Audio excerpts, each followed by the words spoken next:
Good afternoon 9th class. तो देखिए हमारे पास एक फिगर है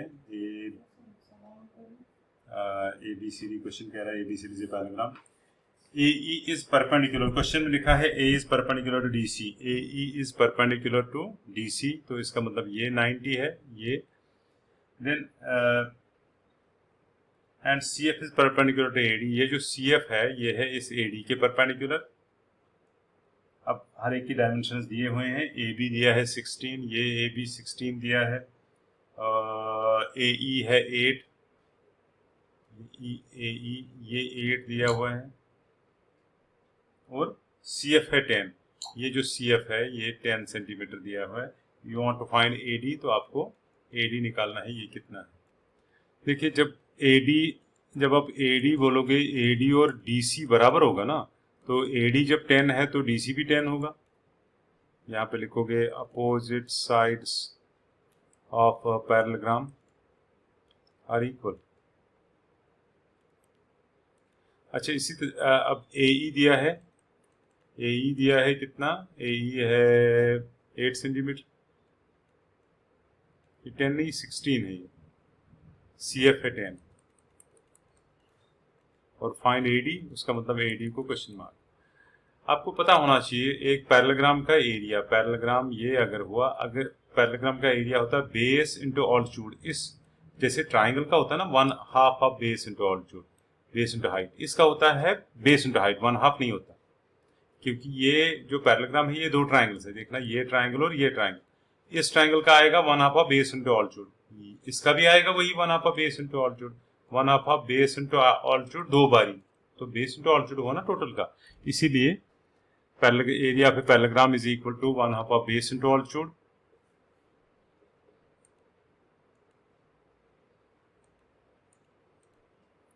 हाँ, तो मैं अब लिखूंगा area of parallelogram A B C, A D C, ये बी है,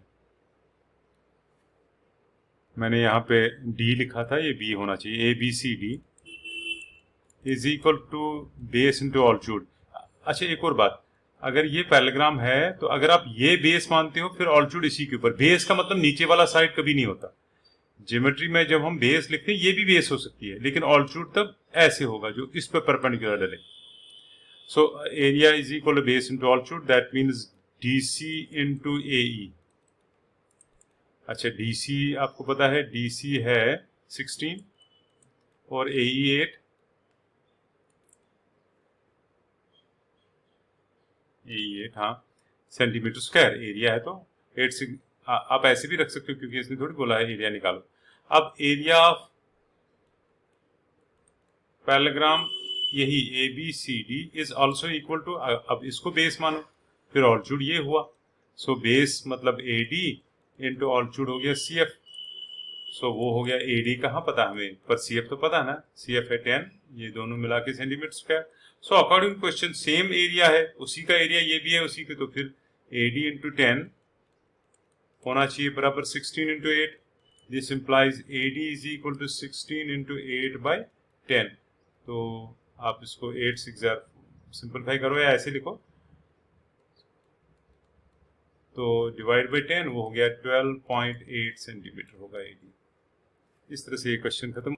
ये फिगर जो मैंने यहाँ पे बनाई ये क्वेश्चन नंबर 2 की फिगर है, लेकिन ये फिगर से पहले एक क्वेश्चन नंबर एग्जाम्पल 2 करनी पड़ेगी। एग्जाम्पल 2 में फिगर थोड़ी सी डिफरेंट है, पर क्वेश्चन देखो। A triangle and a parallelogram on the same base and between the same panels, then prove that the area of the triangle is equal to the half of the area of parallelogram. एक triangle, ये triangle है, और parallelogram ये red colour का parallelogram है, यहां से शुरू, ये रेड कलर का पूरा पैरेललोग्राम है और बीच में ब्लू कलर का ट्राइंगल। क्या इनकी बेस दोनों की सेम है? हाँ बिल्कुल है। अभी इसको भूल जाओ, ये जैसे है ही नहीं। क्या दो पैरेलल लाइन इसके बीच में है? ये एक पैरेलल लाइन, ये तो आपको प्रूव करना है ये जो ट्राइंगल है, ये ट्राइंगल, इसका एरिया पूरे पैरेललोग्राम का, इस ए बी सी डी का आधा है। Triangle area of triangle is half the area parallelogram. अब इसके लिए मैं तो गिवन क्या है, given a triangle ABP and a parallelogram ABCD lie on the same base AB and between the same parallel lines AB and DC to prove area ABP triangle का area is equal to half of area ABCD, parallelogram का half है। Construction, इससे डालना है एक line through B, draw a line parallel to AD intersecting DC at Q। क्या मतलब हुआ इसका? आपको यहां से एक लाइन डालनी है इसके पैरेलल। मैं कलर चेंज करके ब्लैक कलर यूज करूंगा। मैंने यहां से इस B से एक लाइन डाली, वो इसके पैरेलल होनी चाहिए, और सो दैट इस DC को PQ पे मिलता है। फिर ऑलरेडी ये और ये तो पैरेलल थे ही, अब ये दो मैंने जानबूझ के पैरेलल डाले। फिर A, B, Q और C, ये तो पैरेललोग्राम बना। A, B, Q और P proof A, B, Q, P is a parallelogram। क्यों ऐसा? Because AP is parallel to BQ by construction and AB is parallel to PQ। ये तो given है। गिवन मतलब गिवन PQ नहीं था, मगर गिवन था DC, वही तो PQ भी तो वो वही सेम लाइन हुई। तो हमने प्रूव किया ये ब्लैक कलर की का है, ये पैरेललोग्राम है। अच्छा, ABCD ऑलरेडी पैरेललोग्राम है। पैरेललोग्राम ABCD एंड पैरेललोग्राम, अभी तो प्रूव किया ये भी एक पैरेललोग्राम है, ABQP lie on the same base. आप चेक कर लेना साथ साथ, कौन सी? AB and between the same parallels, therefore तब इन दो का एरिया बराबर होगा। Area ABCD is equal to AR, area AR लिखते हैं, ABQP।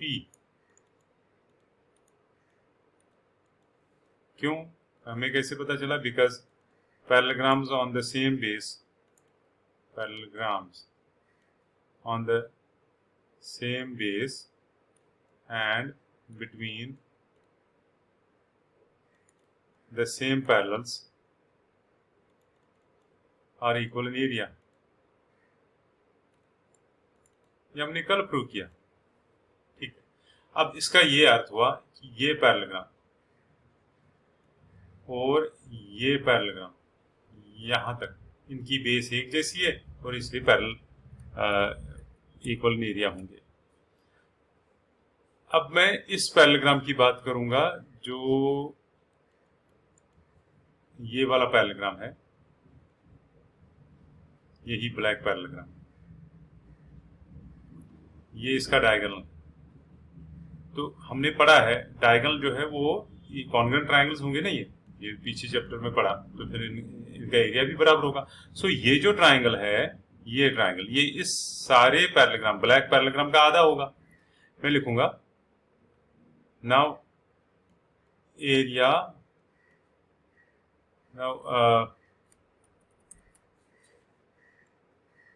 now in parallelogram ABQP,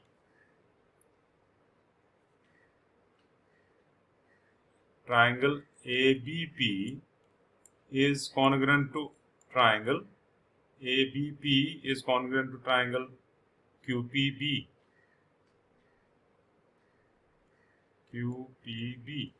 ये जो ब्लैक ट्रायंगल है वो इस ऑरेंज ट्रायंगल के बराबर कॉन्ग्रुएंट होगा। ये दो ट्राइंगल आपस में कॉन्ग्रुएंट होंगे, क्योंकि जो डायगोनल है ये, बिकॉज यहाँ पे लिखूंगा मैं, because diagonal of a triangle divides it into two congruent triangles.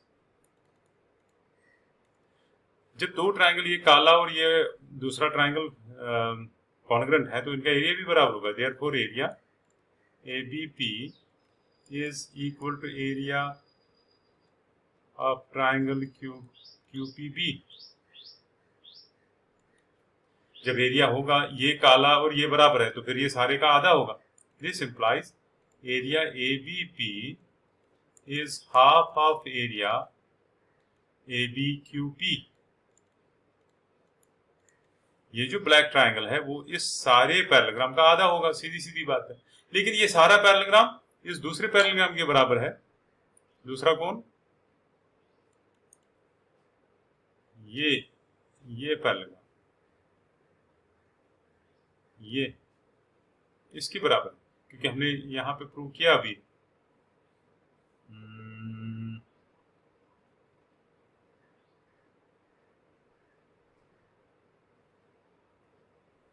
ये यहां पे प्रूव किया.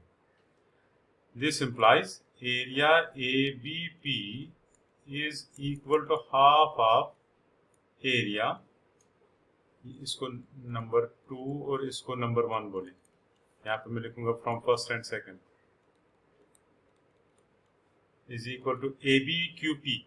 ABQP के बदले में ABCD लिखूंगा. ये है ABCD. तो अब ये कंफर्म हुआ कि ये जो मालूम करना था, ये प्रूव करना था. ये प्रूव हो गया कि अगर एक ट्राइंगल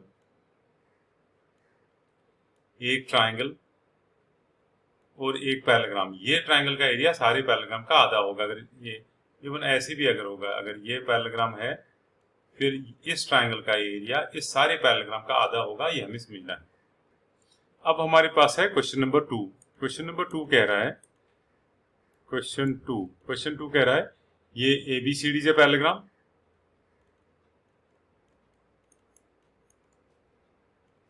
गिवन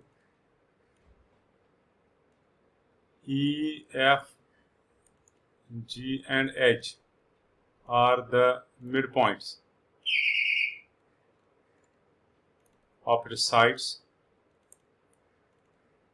respectively. ठीक है, ये मिड पॉइंट्स है. To prove area EFGH. देखिए जो ये क्वेश्चन नंबर 2 है, इसमें ये अब क्वेश्चन नंबर 2 पे आते हैं. ये मिड पॉइंट्स हैं इसके. आपको प्रूव करना है ये जो पैरेललोग्राम, ये छोटा पैरेललोग्राम अंदर का बना, ये इसका हाफ है. मैंने कहा EG को ज्वाइन करो. अब ये और ये तो ऑलरेडी पैरेलल है ही, क्योंकि पूरी लाइन भी पैरेलल है, तो ये दो भी होंगे. साथ साथ ये पूरा साइड AB और ये पूरा साइड CD ये आपस में बराबर है. तो जब ये बराबर हैं तो इनके हाफ्स, ये इसका मिड पॉइंट है ना, तो हाफ भी बराबर होगा. मान लो ये 10 सेंटीमीटर है, ये भी 10 है, तो फिर ये 5 होगा ना. ये भी 5 होगा, ये भी 5. अब यही दो साइड्स इक्वल और यही दो पैरेलल, तो फिर तो ये पैरेललोग्राम हुआ. ये वाली फिगर की बात कर रहा हूं मैं. अब लिखोगे देयरफॉर इन क्वाड्रिलेटरल, अभी तो पैरेललोग्राम थोड़ी है, अभी क्वाड्रिलेटरल है. AEGD, AE is parallel to GD and AE is equal to GD. कैसे पता चला? ये तो प्रूव किया ना यहाँ पे और यहाँ पे. Proved. Therefore AEGD is a parallelogram because if a pair of, हर बार रीजन जब है तो लिखना है, opposite sides of a quadrilateral is parallel as well as equal,